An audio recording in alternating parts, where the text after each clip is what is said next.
Hello viewers. ఇప్పుడు మనం APPSC group 1 first paper explanation చూద్దాం హిస్టరీ సెక్షన్ నుంచి. సో, ఫస్ట్ థింగ్ ఏంటంటే క్వెషన్ పేపర్‌ని అసెస్ చేస్తే దాని స్టాండర్డ్ ఎలా ఉంది ఏంటి అని చూస్తే ఖచ్చితంగా మోడరేట్ టు డిఫికల్టే ఉన్నాయి క్వెషన్స్ అనేవి. సో, కొన్ని అన్‌ఎక్స్‌పెక్టెడ్ టాపిక్స్ నుంచి అసలు ప్రిపేర్ అవ్వని అంటే మనం ఈ కోణంలో ఆలోచించని టాపిక్స్ నుంచి కూడా కొన్ని సెక్షన్స్ నుంచి క్వెషన్స్ రావడం జరిగింది. సో, అవన్నీ కూడా ఎగ్జామ్ అటెంప్ట్ చేసేటప్పుడు మన మీద స్ట్రెస్‌ని కొంచెం కన్‌ఫ్యూజన్‌ని క్రియేట్ చేసే స్కోప్ ఉంటుంది. బట్ కొన్ని క్వెషన్స్ ఏంటంటే చాలా అంటే ఆప్షన్స్ అన్నీ కూడా స్ట్రెయిట్ ఫార్వర్డ్ క్వెషన్స్ తక్కువ ఇచ్చి స్టేట్‌మెంట్ బేస్డ్ క్వెషన్స్ యూపీఎస్సీ లాగా ఇచ్చినా కూడా చాలా ఈజీగా ఇచ్చారు. ఆ స్టేట్‌మెంట్స్‌లో కూడా కొన్ని క్లూస్ ఇచ్చారు వాళ్ళు. సో, బేసిక్ ఫ్యాక్ట్స్‌నే చెక్ చేశారు. అలాంటివి మనం స్కోర్ చేస్తే గనక డిఫికల్ట్‌గా ఉన్న క్వెషన్స్‌ని వదిలేసినా కూడా మనం సేఫ్ సైడ్ ఉండే స్కోప్ ఉందన్నమాట. సో, అలా ఎలా మనం చూడాలి క్వెషన్స్ అనేది సో, ఆల్రెడీ ఎగ్జామ్ రాసేసిన వాళ్ళంటే ఏం చేయలేము. So, but for next exams కానీ లేకపోతే టీఎస్పీఎస్సీ అభ్యర్థులు గనుక ఈ వీడియో చూస్తుంటే గనుక వాళ్ళు ఒకవేళ అప్‌కమింగ్ గ్రూప్ 1లో క్వెషన్స్‌ని ఏ విధంగా చూడాలి, ఏ కోణంలో ఆలోచించాలనేది ఈ వీడియో ద్వారా మనం చూద్దాం. ఇది హెల్ప్ అవుతుందని ఆశిస్తున్నాం. సరే, ఫస్ట్ క్వెషన్ చూద్దాం హిస్టరీ అండ్ కల్చర్ సెక్షన్‌లో. సో, ఈచ్ సెక్షన్ 30 క్వెషన్స్ ఉన్నాయి కదా! So, first one consider the following statements on the contributions of Pandit Ishwar Chandra Vidyasagar. So, Ishwar Chandra Vidyasagar గురించి ఇంతకు ముందు మీరు గమనిస్తే కనుక మనం ఒక వీడియో చేసాం తప్పక చూసుకోవాల్సిన టాపిక్స్ అని. దాంట్లో మోడర్న్ ఇండియన్ హిస్టరీ నుంచి పర్సనాలిటీ బేస్డ్ క్వెషన్స్ అడిగే ఛాన్స్ ఉంది అని కూడా నేను చెప్పాను. ఫేమస్ పర్సనాలిటీస్ గురించి. సో, ఫస్ట్ థింగ్ చూద్దాం. His great contribution was for the upliftment of women in India. ఈ స్టేట్మెంట్ రైట్ అనమాట. సో, మీకు తెలిసిందే ఈశ్వర్ చంద్ర విద్యాసాగర్ గారు విడో రీమ్యారేజ్ కానీ ఉమెన్ ఎడ్యుకేషన్ గురించి కూడా చాలా ఫైట్ చేశారు. So, upliftment of the women కి కాంట్రిబ్యూషన్ అనేది మీకు దాంట్లో తప్పుగా అంటే మనం ఆ స్టేట్మెంట్ తప్పు అనడానికి ఏం రీజన్ లేదు. So, first statement correct. So, మీరు చూస్తే థర్డ్ ఆప్షన్ ఎలిమినేట్ చేసేయచ్చు ఇక్కడే. ఓకే, ఇలా చూడండి. తర్వాత he organised powerful movement for enactment of widow remarriage act. ఇది కరెక్టే కదా! సో, ఈశ్వర్ చంద్ర విద్యాసాగర్ గారి గురించి మెయిన్ గా తెలుసుకోవాల్సింది మనం విడో రీమ్యారేజ్ యాక్ట్. సతీ ఎలా రాజారాం మోహన్ రాయ్ అనుకుంటామో మనం అలా విడో రీమ్యారేజ్ అనేది ఈశ్వర్ చంద్ర విద్యాసాగర్. సో, ఇది కూడా కరెక్ట్. అప్పుడు సెకండ్ ఆప్షన్ ఉన్నది ఈ రెండిట్లోని అంటే ఇది కూడా ఎలిమినేట్ అయిపోయింది. 2 ఆప్షన్స్ మిగిలాయి మీకు.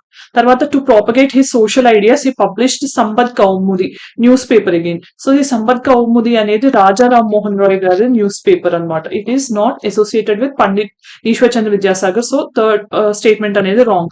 సో, అలా కాకపోయినా మీకు ఈ థర్డ్ స్టేట్మెంట్ బేసిక్ ఈ రెండు తెలియకపోయినా సంపత్ కౌముది అనేది రాజా రామ్ మోహన్ రాయ్ పేపర్ అని తెలిసినా కూడా థర్డ్ స్టేట్మెంట్ ఎలిమినేట్ చేస్తే ఒకటే ఒక ఆప్షన్ ఉంది, దట్ ఈస్ 1 and 2. అది ఆన్సర్ అనమాట. సో, మీరు 2 వేస్ లో కూడా ఎలిమినేట్ చేస్తూ రావచ్చు. సో, సెకండ్ క్వెషన్ చూద్దాం. Which of the following statements is incorrect on William Bentinck's reforms. So, William Bentinck టైంలో ఉన్న రిఫార్మ్స్ ఏంటో చూద్దాం. So, first one introduction of a land revenue system in north western province. ఇది correct. ఎందుకంటే Mahalwari system అనేది మీకు తెలిసిందే కదా, రయట్ వారీ, మహల్వారీ అండ్ మనకి permanent settlement systems, zamindari systems ఉన్నాయి. సో, అది ఈయన టైంలోనే Mahalwari system Punjab north western frontier province లో చేయడం జరిగింది. ఇది కరెక్ట్. దెన్ అబాలిషన్ ఆఫ్ సతీ, ఇది కూడా కరెక్టే కదా, 1829 విలియం బెంటిక్ టైంలో. తర్వాత ఎరాడికేషన్ ఆఫ్ ఫీమేల్ ఇన్ఫాంటిసైడ్, ఇది కూడా ఆయన ట్రై చేశారు. తర్వాత ఎస్టాబ్లిష్మెంట్ ఆఫ్ యూనివర్సిటీస్. మీకు ఈ ఫ్యాక్ట్ తెలిస్తే ఇన్ కేస్ ఇవేమి తెలియకపోయినా సరే, ఇవన్నీ తెలియదు అనుకుందాం. యూనివర్సిటీస్ ఎప్పుడు ఫస్ట్ యూనివర్సిటీ అంటే కల్కట్టా యూనివర్సిటీ. అది ఎప్పుడు ఎస్టాబ్లిష్ అయింది అంటే 1857 రివోల్ట్ ఉంది కదా మనకి, ఆ టైంలోనే ఎస్టాబ్లిష్ అయింది. ఈ ఫ్యాక్ట్ తెలిస్తే గనక మీకు ఇవన్నీ తెలిసినా తెలియకపోయినా కన్ఫ్యూజన్ లేకుండా ఆప్షన్ కి రావచ్చు ఫోర్త్ ఆప్షన్ అని. సో, ఇలా ట్రై చేయాలన్నమాట క్వశ్చన్స్ అనేవి. So, next Swadeshi movement, Surat split, Lucknow pact, home rule movement ఇచ్చారు.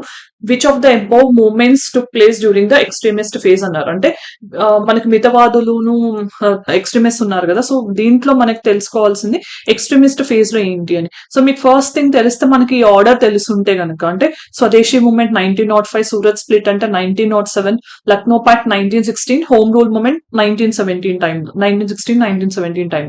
సో, ఇప్పుడు తెలిస్తే మనకి ఫస్ట్ మోడరేట్స్ కదా స్టార్ట్ చేసింది జాతీయోద్యమం అనేది. సో, వాళ్ళు కొన్ని డిఫెక్ట్స్ ఉన్నాయి అంటే వాళ్ళు ఏం సాధించలేకపోయారు అనేసరికి ఈ ఎక్స్ట్రీమిస్ట్ అనే వాళ్ళు మీ పద్ధతులు కరెక్ట్ కాదు అని వాళ్ళు స్టార్ట్ చేస్తారనమాట. అది ఎక్కడ స్ప్లిట్ స్టార్ట్ అయింది అంటే స్వదేశీ మూవ్మెంట్ వల్ల స్టార్ట్ అయింది. సూరత్ స్ప్లిట్ అనేది మెయిన్ గా విడిపోవడానికి కారణమైంది. ఎందుకు అంటే ఈ స్వదేశీ మూవ్మెంట్ ని ఓన్లీ బెంగాల్లో కాకుండా మిగతా భాగాలకు కూడా, ఇండియాలో ఉన్న పార్ట్స్ కి కూడా ఎక్స్టెండ్ చేయాలని ఎక్స్ట్రీమిస్ట్ అంటారు. మోడరేట్స్ ఏమో వద్దు బెంగాల్లోనే కన్ఫైన్ చేయాలి అని అంటారు. అదే మెయిన్ రీజన్ అనమాట సూరత్ స్ప్లిట్. అండ్ మనకు తెలిసిందే ప్రెసిడెన్సీ విషయంలో కూడా రాస్ బిహారీ బోస్ ఉన్నారు ఆ టైంలో. సో వాళ్ళిద్దరికి ఆ టైంలో ప్రెసిడెన్సీ విషయంలో కూడా డిఫరెన్సెస్ ఆఫ్ ఒపీనియన్ వచ్చాయి. సో ఇక్కడ తెలుసుకోవాల్సింది ఏంటంటే స్వదేశీ మూవ్మెంట్ అనేది మోడరేట్స్ హయాంలో జరిగింది. సో ఫస్ట్ స్టేట్మెంట్ జస్ట్ మీకు అదొక్కటి తెలిస్తే ఎలిమినేట్ చేస్తే డైరెక్ట్ గా థర్డ్ ఆప్షన్ కి వచ్చేయచ్చు అనమాట. ఇలా ఆన్సర్ చేయాలి. Okay, third question. ఇప్పుడు ఫోర్త్ క్వశ్చన్ చూద్దాం. Consider the following statements. Visit of Simon commission to India, ఇది ఎప్పుడు మనకి తెలిసిందా 1928. Okay, then Purna Swaraj resolution 1929. So 1929 ఇది. తర్వాత లాంచ్ ఆఫ్ దండి మార్చ్, ఇది 1930. ఓకే, సో మనకి ఇర్విన్ టైంలో which of the following events have taken place during the tenure of Lord Irwin. So Irwin governor general గా వైస్ రాయ్ గా ఉన్నప్పుడు జరిగినవి ఏంటి అని అడుగుతున్నారు. సో ఆయన 1926 నుంచి 31 వరకు ఉన్నారు. సో అన్ని కూడా మూడు కూడా ఆయన టైంలో జరిగినవి. కానీ ఇది కొంచెం మోడరేట్ డిఫికల్ట్ క్వశ్చన్ అని చెప్పొచ్చు, ఎందుకంటే వీళ్ళ టెన్యూర్ అనేది మనకి ఎగ్జాక్ట్ గా గుర్తుంటేనే. ఎందుకంటే ఇక్కడ దండి మార్చ్ అనే 31 కి దగ్గరలో ఉంది కదా. సో ఇలాంటి విషయాల్లో మనం తెలిస్తేనే ఆన్సర్ చేసే ఛాన్స్ ఉంటుంది. సో ఇది ఒక డిఫికల్ట్ క్వశ్చన్. తర్వాత ఫిఫ్త్ క్వశ్చన్ చూస్తే consider the following revolutionaries. First one Bhagat Singh, Sachindranath Sanyal, జోగేష్ Chandra Chatterjee, Ram Prasad Bismil, Chandrashekhar Azad. So which of the following are who among the above founded Hindustan republican association in 1924. So ఇక్కడ చూస్తే మీరు భగత్ సింగ్ అనే ఆయన హెచ్ఆర్ఏ ఆర్ హెచ్ఎస్ఆర్ఏ అని లేటర్ ఫాలో అయ్యారు, కానీ ఆయన ఫౌండింగ్ మెంబర్ కాదు. ఇక్కడ ఫౌండెడ్ అని అడుగుతున్నారు. సో భగత్ సింగ్ కాదు. ఇది తీసేస్తే మీకు ఎన్ని ఆప్షన్స్ ఉన్నాయి? రెండే ఉన్నాయి. తర్వాత ఇంకా చూద్దాం. సచీంద్ర సన్యాల్ కరెక్టే, జోగేష్ చంద్ర చటర్జీ కరెక్టే, తర్వాత రామ్ ప్రసాద్ బిస్మిల్ కరెక్టే. చంద్రశేఖర్ ఆజాద్ కాదు. చంద్రశేఖర్ ఆజాద్ హెచ్ఆర్ఏ కి ఫౌండింగ్ మెంబర్ కాదు. సో మీకు ఫోకస్ అంతా ఫస్ట్ ఫిఫ్త్ మీద ఉంటే ఆ రెండు ఎలిమినేట్ చేస్తూ ఉన్న ఆప్షన్ ఒకటే ఉంది. అది ఏంటంటే మనకి 2, 3 and 4. ఓకే, ఇది ఆన్సర్ అనమాట. ఈ 3 మెంబర్స్ ఈయనతో వీళ్ళ ముగ్గురుతో పాటు అష్ఫాకుల్లా ఖాన్ అనే ఆయన కూడా ఉన్నారు. సో అది answer. 2, 3, 4 is the answer for fifth question. Then ఇది కొంచెం డిఫికల్ట్ క్వశ్చన్ ఖచ్చితంగా. Which of the following is wrongly match regarding Prajamandals. So Prajamandals లో వాళ్ళ లీడర్స్ వాళ్ళ నేమ్స్ ఇచ్చారు. సో ఫస్ట్ చూద్దాం. విజయ్ సింగ్ అండ్ విజయ్ సింగ్ పాతిక్, ఈయన రాజస్థాన్ నుంచి కరెక్టే. ఇక్కడ నెక్స్ట్ బల్వంత్ రాయ్ మెహతా మధ్యప్రదేశ్ నుంచి, ఇది రాంగ్ ఆప్షన్ అనమాట. ఎందుకంటే ఇది క్లియర్ గా డిఫికల్ట్ క్వశ్చన్ అయినా కూడా మనకి ఎక్కడ క్లూ ఉంది అంటే ఈ బల్వంత్ రాయ్ మెహతా మన పంచాయత్ రాజ్ లో కూడా ఉన్నారు కదా. సో ఈయన ఎక్కడ ఏరియా నుంచి అనేది తెలిస్తే కనుక మనకు అలా ఆన్సర్ చేసే ఛాన్స్ ఉంటుంది. ఈయన గుజరాత్ అండ్ సౌరాష్ట్ర రీజన్ నుంచి ఉన్నారు. So not Madhya Pradesh. సేవా సింగ్ తిక్రివాలా అయిన పంజాబే. Next Sarangdhar Das from Orissa. So ఈ 3 statements correct. Balwant Rai from Madhya Pradesh is the wrong option. Incorrect or wrongly matched అంటున్నారు కాబట్టి second option is the correct one. Then the seventh question, consider the following statements on the late Harappan cultures. So దీనికి options చూస్తే the late Harappan cultures are primarily Chalcolithic which used stone and copper. ఇది correct statement.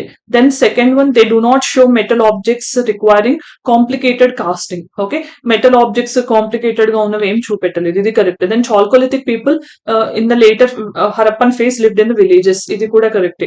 Fourth one, later Harappan phase in the Bhagwanpura in Haryana, burnt bricks were not found. ఇవి బర్nt bricks అనేవి large scale లో found అవ్వలేదు. Okay, చాలా remnant pieces మాత్రమే ఉన్నాయి. So ఇది conclusive గా మనం చెప్పలేం. మోస్ట్ ఆఫ్ ద ఈ క్వశ్చన్ కి కొంచెం డౌట్ ఉన్నా కూడా ఆన్సర్ 1, 2, 3, 4 అయ్యే ఛాన్స్ ఉంది. బట్ ఇవేంటంటే సోర్సెస్ కి వెళ్ళి మనం ఎగ్జాక్ట్ గా టాలీ చేయడం అనేది కొంచెం డిఫికల్ట్ టాస్క్ అనమాట. సో మోస్ట్ ప్రాబబ్లీ దీనికి ఆన్సర్ డెఫినెట్ గా నేను చెప్పలేను కానీ బట్ 1, 2, 3, 4 అయ్యే ఛాన్స్ ఎక్కువ ఉంటుంది. Then 8th question, consider the following statements with respect to pottery. Black and red ware ఉంది, బ్లాక్ స్లిప్డ్ వేర్ ఉంది, పెయింటెడ్ గ్రే వేర్ ఉంది, రెడ్ వేర్ ఉంది, నార్దర్న్ బ్లాక్ పాలిష్డ్ వేర్ ఉంది. Which of the above types of pottery were associated with later Vedic people. Later Vedic టైంలో వాడిన pottery ఏంటి అని అడుగుతున్నారు. సో ఫస్ట్ 4 కూడా లేటర్ వేదిక్ ఏజ్ లో వాడారు. Fifth one, northern black polished ware అనేది లేటర్ వేదిక్ టైంలో లేదు, మహాజనపదాస్ టైం కి డెవలప్ అయింది అనమాట. So 1, 4 first 4 are the correct options అనమాట. 1, 2, 3, 4 అంటే third one is the option for 8th question. తర్వాత 9th క్వశ్చన్ చూద్దాం. Identify the incorrect statement on the contributions of Jainism. So ఇక్కడ ఫస్ట్ వన్ ఏం చెప్తున్నారు, early Jains adopted Prakrit to teach the doctrines. So మీకు basic fact తెలిస్తే కూడా మనకి ఇంతకు ముందు అసలు ఈ రిలీజియస్ రిఫార్మ్స్ 6th century BCలో ఎందుకు వచ్చాయి అని అంటే మెయిన్ రీజన్ అప్పటి వరకు ఉన్న వేదిక్ రిచువల్స్ కి అపోజిషన్ గానే వచ్చాయి కదా. వేదిక్ అంటే ఏ లాంగ్వేజ్ ప్రిడామినెంట్ గా ఉంది, సాంస్క్రిట్ లో ప్రీచ్ చేసి సాంస్క్రిట్ లో చదవాలి, అవి అర్థం చేసుకోవాలి, వేదాస్ అందరూ చదవడానికి ఎలిజిబిలిటీ లేదు, ఇట్లాంటివి పెట్టడం వల్లనే ఎక్కువ మంది అంటే లోవర్ క్లాస్ ఎవరైతే ఉన్నారో వర్ణ సిస్టమ్ లో వాళ్ళందరూ కూడా బుద్ధిజం అండ్ జైనిజం కి అట్రాక్ట్ అవ్వడం జరిగింది. సో వాళ్ళు సాంస్క్రిట్ ని వదిలేసి ప్రాకృతిని జనాలకి ప్రీచ్ చేయడానికి యూజ్ చేశారు కాబట్టి ఎక్కువ మంది ఇనీషియల్ గా బుద్ధిజం జైనిజం కి అట్రాక్ట్ అయ్యారు. సో ఆ కాంటెక్స్ట్ ఇది correct. Then the religious literature was Ardhamagadhi. Ardhamagadhi అంటేనే వాళ్ళ లిటరేచర్ రాసిన లాంగ్వేజ్ అది. So then early Jainas discarded Sanskrit language. ఇక్కడ ప్రాక్టీస్ తీసుకున్నారంటే అర్థం సాంస్క్రిట్ ని వదిలేశారనే కదా, ఇది కూడా కరెక్ట్. తర్వాత they never used Apabhramsa for the earliest important works of Jainism. ఇది తప్పు. అపబ్రహ్మస అనేదాన్ని కూడా వాళ్ళు యూజ్ చేశారు, never used for earliest important works అనేది తప్పు. So answer is 4. తర్వాత 10th question, which of match the following ఇచ్చారు, మహాజనపదాస్ అండ్ క్యాపిటల్స్ ఇచ్చారు. 16 మహాజనపదాస్ మనం గుర్తుపెట్టుకోవాలి, దాని క్యాపిటల్స్ ఏంటి, మెయిన్ ఇంపార్టెంట్ ఫీచర్స్ ఏంటి అనేది గుర్తుపెట్టుకోవాలి. First one Avanti. Avanti capital Ujjain, కరెక్టే. కోశల, శ్రావస్తి, వత్స, కౌశంబి, అంగా అనేది చంప. సో వీళ్ళు కరెక్ట్ గా పక్క పక్కన అదే ఆర్డర్ లో ఇచ్చారు, అంటే A కి 1, B కి 2, C కి 3, D కి 4. Answer is 1. 10th దానికి. Then 11th one. Consider the following art and architectural forms. First one, rock cut elephant at Dauli in Orissa. Second, Yakshi figure in Didarganj near Patna. Greater Gupta at Sanchi in Madhya Pradesh, and 80 pillared hall at Kumrahar in near Patna. So ఇవి ఏం అడుగుతున్నారంటే which of the above art and architectural forms belong to the Maurya period అని అడుగుతున్నారు. So ఇవి 4 కూడా okay. So మీకు తెలుసుంటే basic facts NCERTs మనం చదువుంటే కనుక దాంట్లో మనకి ఇవి ఇనీషియల్ ఫ్యాక్ట్స్ అయితే ఇవి ఉన్నాయి ఖచ్చితంగా, గ్రేటర్ స్తూపా ఎట్ సంచి ఇవన్నీ కూడా. సో మనకి ఆప్షన్స్ చూస్తే కనుక 1, 2, 3 తెలుసు డెఫినెట్ గా. 4th one 80 pillared hall at Kumrahar కూడా మౌర్య పీరియడ్ లోనే జరిగింది ఇది. సో 4th కూడా కరెక్టే. So 1, 2, 3, 4 is the answer for this question. Okay. Then 12th question, consider the following statements or items. So turbans, trousers, heavy long coat, helmet and boots. So which of the items listed above were introduced by Shakas and Kushans from Central Asia? So మనకి normal గా తెలిసిన విషయాలు ఏంటి, turbans, trousers, long quotes ఇవన్నీ కూడా కుషాన్స్ time లోనే వచ్చాయి అని. అంటే మనం ఇప్పుడు వేసుకునే ఈ పెళ్లిళ్ళలో అబ్బాయిలు వేసుకుంటున్నారు కదా షేర్వానీస్ ఆర్ సంథింగ్, అవి కూడా ఆ టైం నుంచి మన ఇంట్రొడక్షన్ లోకి వచ్చాయి అనమాట. తర్వాత హెల్మెట్స్ అండ్ బూట్స్, మీకు గుర్తుంటే కనుక ఈ విషయంలో కొంచెం కన్ఫ్యూజన్ క్రియేట్ అయ్యే ఛాన్స్ ఉంది, బట్ హెల్మెట్ అండ్ బూట్స్ కూడా షకాస్ కుషాన్స్ టైం నుంచి ఇండియాలోకి వచ్చాయి. ఎందుకంటే వాళ్ళు హెల్మెట్ అంటే మనం పెట్టుకునే హెల్మెట్స్ కాదు, బట్ ఇంతకు ముందు వార్ లో ఉండే వాళ్ళు ఒక క్యాప్ లాంటివి పెట్టుకునే వాళ్ళు కదా, ఐరన్ అండ్ స్టీల్ తో చేసినవి. అవి ఏంటంటే వార్ లో ఇంజురీస్ జరగకుండా హెల్మెట్ అండ్ బూట్స్ కూడా వాళ్ళే యూజ్ చేయడం జరిగింది. So answer is 4. ఆల్ ఆ టైంలోనే ఇంట్రొడ్యూస్ అయ్యాయి. Then in 13th question, in Shatavahana's inscription, the term Katakas and Skandavaras mean. First one, tax-free villages in the Buddhist monks. Second, military camps and settlements served as administrative centers. Third, areas of rock cut architecture. Fourth, areas of large-scale paddy transplantations. So దీనికి answer వచ్చేసి second one, military camps and settlements served as administrative centers. Terminology based question. Satavahanas కూడా చాలా important అని మొన్న మనం వీడియోలో discuss చేయడం జరిగింది. So then 4th one, consider the following statements. During the reign of Chandragupta 1, Sakas were defeated. తప్పు. ఎందుకంటే చంద్రగుప్త 2 టైంలో సకాస్ డిఫీట్ అయ్యారు, నాట్ 1. సో ఇక్కడ ఇది తప్పు. Then second one, Samudragupta's South Asian conquest did not yield to any permanent annexation. ఈ statement కరెక్టే అనమాట. ఎందుకు అంటే సముద్రగుప్త ఆల్మోస్ట్ గా సౌత్ ఇండియాలో 12 కింగ్డమ్స్ ని కాంక్వెస్ట్ చేయడం జరిగింది, కానీ వాళ్ళందరినీ వాళ్ళకే మళ్ళీ ఇచ్చేసి వెళ్ళిపోయారు. ఎందుకంటే ఆయన ఆ టైంలో అనుకున్నది ఏంటంటే అంత పెద్ద కింగ్డమ్ ని without any transportation communication facilities లేకుండా మెయింటైన్ చేయడం అనేది కష్టతరం అని అనుకుని ఎవరి నుంచి అయితే వాళ్ళని ఎనెక్స్ చేయడం జరిగిందో వాళ్ళకే అవి ఇచ్చేసి మీరే పాలించుకోండి అని చెప్పి వెళ్ళిపోవడం జరిగింది. అందుకని అది ఎప్పుడు కూడా పర్మనెంట్ ఎనెక్సేషన్ కి దారి తీయలేదు. సో సెకండ్ స్టేట్మెంట్ అనేది కరెక్ట్ అనమాట. ఫస్ట్ స్టేట్మెంట్ రాంగ్ ఇక్కడ. తర్వాత 15th question, in the Sangam literature Vellalars for ఎవరు అంటే కనుక వీళ్ళు agricultural land lords. So rich peasants who formed the 4th caste. Answer అనేది second option. Then 16th question చూద్దాం. ఇక్కడ కొన్ని లిస్ట్ ఇచ్చారు, మ్యాచ్ ద ఫాలోయింగ్ అని ఇచ్చారు. సో ఫస్ట్ వన్ ఏమని ఇచ్చారు, ఇక్కడ శివస్కంద వర్మన్ అని ఒకళ్ళు ఇచ్చారు. పల్లవన్ రూలర్స్ వాళ్ళ పొలిటికల్ ఈవెంట్స్. ఓకే, సో ఇది కొంచెం ఈజీ కమ్ మోడరేట్ క్వశ్చన్. ఎలా మోడరేట్ ఎలా ఈజీ అనేది నేను చెప్తాను. విష్ణు గోపాన్ ఇచ్చారు, నరసింహవర్మన్ 1, నందివర్మన్ 2 అని ఇచ్చారు. సో ఇక్కడ చూస్తే మనం Samudragupta's invasion, Kanchi came under Pallavas, defeated by Vikramaditya 2 and city of Kanchi was captured, defeat of Pulakesin 2 and destruction of Vatapi city. So ఇట్లా మనకి చాలా కొత్త నేమ్స్ అండ్ కొత్త టర్మ్స్ వస్తున్నాయి కాబట్టి దీన్ని ఈజీగా ఎలా మార్చుకోవాలంటే, మీకు బేసిక్ గా హిస్టరీ కొంచెం స్ట్రాంగ్ గా చదివి ఉంటే గనక పులకేసిన్ 2 ని ఎవరు ఓడించారు అనేది ఈజీగా తెలుస్తుంది. ఎందుకంటే పులకేసిన్ 2 మనకి చాలా ఇంపార్టెంట్ రూలర్ చాళుక్యాస్ లో. సో పులకేసిన్ 2 ని ఓడించింది నరసింహవర్మన్ 1.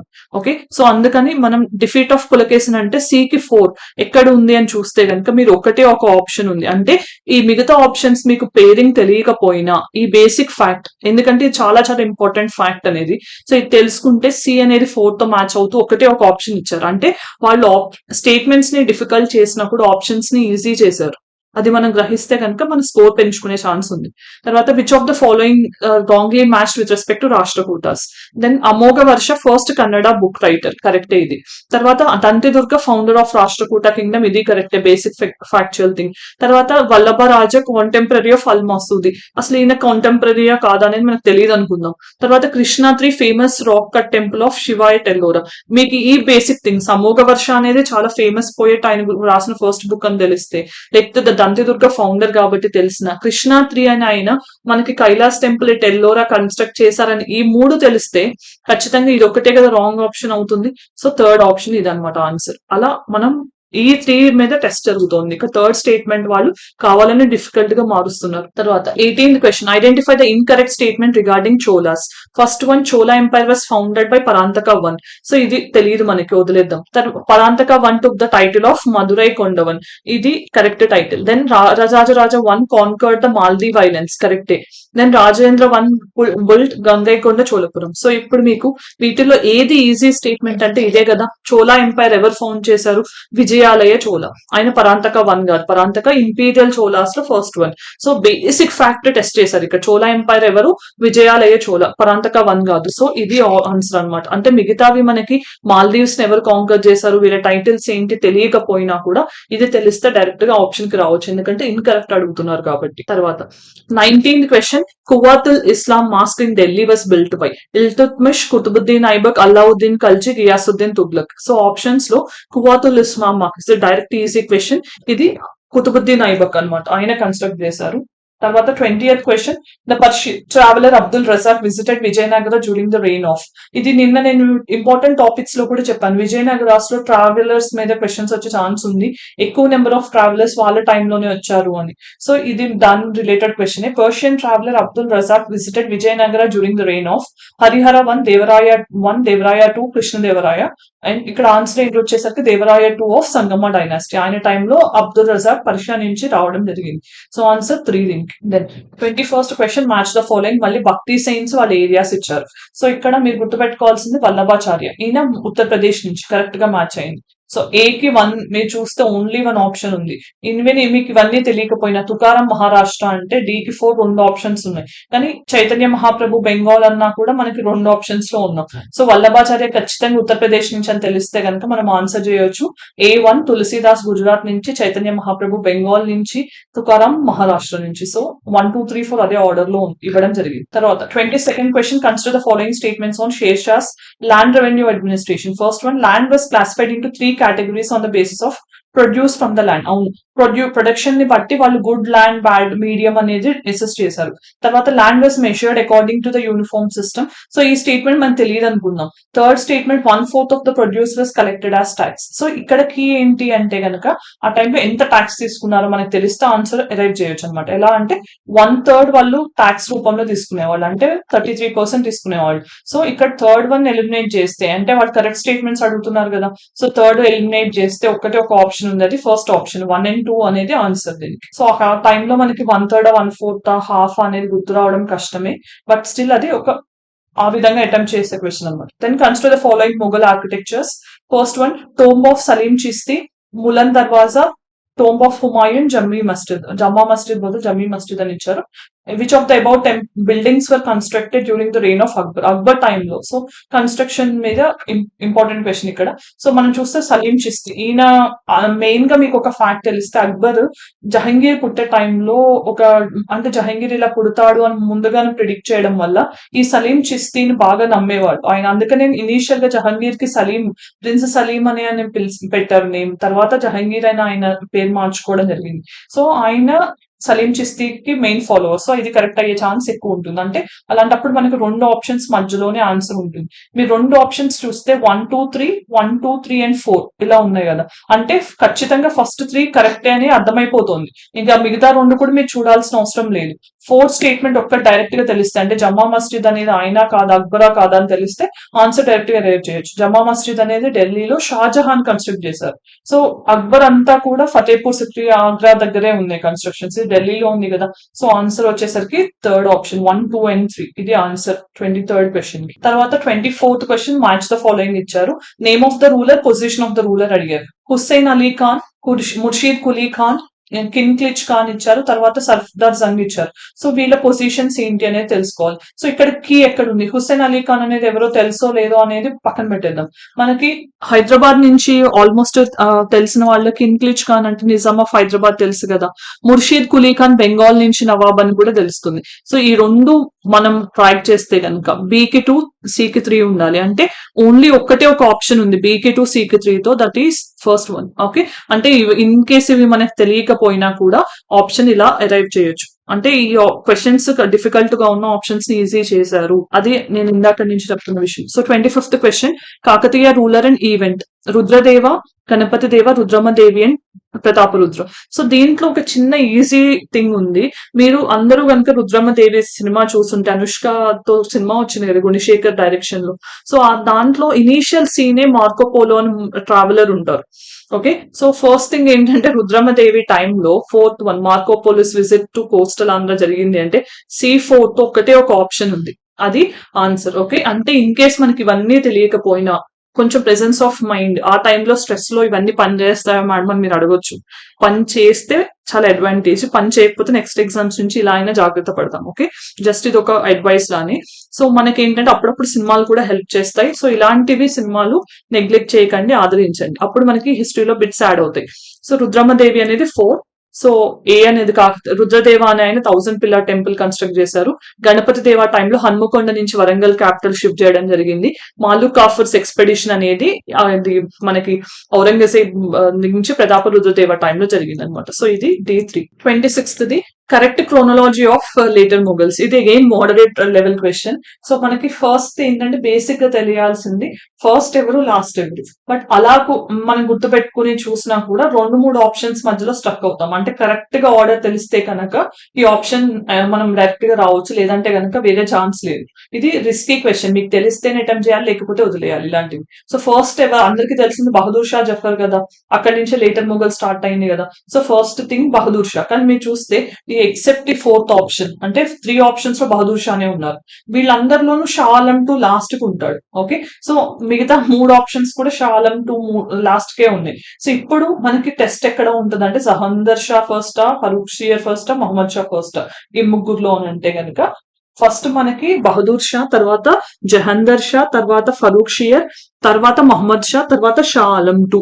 మనకి ఇది ఆర్డర్ అనమాట. సో దీనికి వచ్చేసరికి 26th క్వశ్చన్ కి వచ్చేసరికి ఆన్సర్ 3 మనకి జహందర్ షా, ఫరూక్షియర్, తర్వాత మొహమ్మద్ షా, తర్వాత షా ఆలం 2. తర్వాత 27th క్వశ్చన్, శివాజీస్ అడ్మినిస్ట్రేషన్ లో దాబిర్ వాస్. ఓకే, సో ఇక్కడ చూస్తే కనుక ఆయన officer responsible for intelligence post and household affairs, in charge of justice and charitable grants, corresponding to the king, master of ceremonies help king in the foreign affairs. ఇది answer అనమాట, master of ceremonies which help the king in the foreign affairs. తర్వాత ఇంకోటి chronological order మీద question అడిగారు 28. Identify the correct chronology of establishment of French settlements. So French ఎక్కడి నుంచి start చేశారు అనేది. సో ఫస్ట్ బేసిక్ ఫ్యాక్ట్ తెలవాల్సింది ఏంటంటే వాళ్ళు సూరత్ లో ఫస్ట్ ఎస్టాబ్లిష్ చేశారు 1668 లో. సో మీరు చూస్తే కనుక 2 ఆప్షన్స్ మధ్యలో ఉంది, 2 ఫస్ట్ అండ్ థర్డ్, మిగతా ఎలిమినేట్ చేయొచ్చు.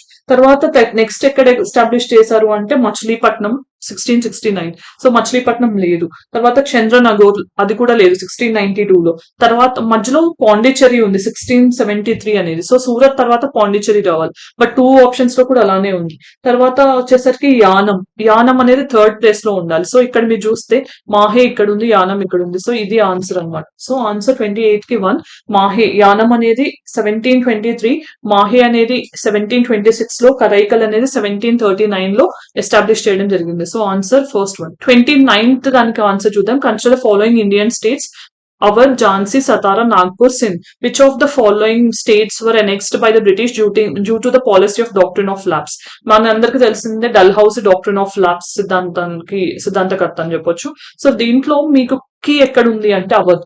ఓకే, 1857 రివోల్ట్ కి ముందు అవధ్ నుంచి నెక్స్ట్ చేశారు. అంటే డాక్ట్రిన్ ఆఫ్ లాప్స్ కింద ఏం కాదు, మాల్ అడ్మినిస్ట్రేషన్ జరుగుతోంది, ప్రాపర్ గా అడ్మినిస్ట్రేషన్ జరగట్లేదు అనే గ్రౌండ్స్ తో అవధ్ ని నెక్స్ట్ చేసుకుంటారు. అందుకని ఎక్కువ మంది సోల్జర్స్ అవధ్ నుంచి ఉండేసరికి వాళ్ళకి ఒకటేసారి అది బర్స్ట్ అయిపోయి 1857 రివోల్ట్ లో వాళ్ళు పార్టిసిపేట్ చేయడానికి మిలిటరీ కాజెస్ లో ఇది కూడా ఒక రీజన్. సో అవధ్ అనే దాన్ని ఎలిమినేట్ చేయండి. తర్వాత ఝాన్సీ, సతారా, నాగ్పూర్ ఇవి అన్ని తెలిసినా తెలియకపోయినా. ఓకే, సో సింధ్ అనేది చూస్తే సింధ్ అనేది డాక్ట్రిన్ ఆఫ్ లాప్స్ కింద లేదు. సో ఫిఫ్త్ ఆప్షన్ ఇది కూడా ఎలిమినేట్ చేస్తే మీకు ఒకటే ఒక ఆప్షన్ ఉంది, that is third option. Answer for 29th question 2, 3, 4. So Jhansi, Satara, Nagpur ఇవి డాక్ట్రిన్ ఆఫ్ లాప్స్ కిందకి వచ్చాయి. తర్వాత 30th one, identify the wrong matching poets and their languages in the 18th century. ఇది ఖచ్చితంగా difficult question. So first one, Thayumanavar from Tamil, ఇది correct option. Waris Shah from Punjab, ఇది కూడా కరెక్టే. కుంచన్ నంబియర్ ఫ్రమ్ మలయాళం, ఇది కరెక్టే. Dayaram from Marathi, this is wrong. ఈయన గుజరాతీ పోయట్ అనమాట, సో నాట్ మరాఠీ. ఇది ఆన్సర్ ఫర్ 30th క్వశ్చన్.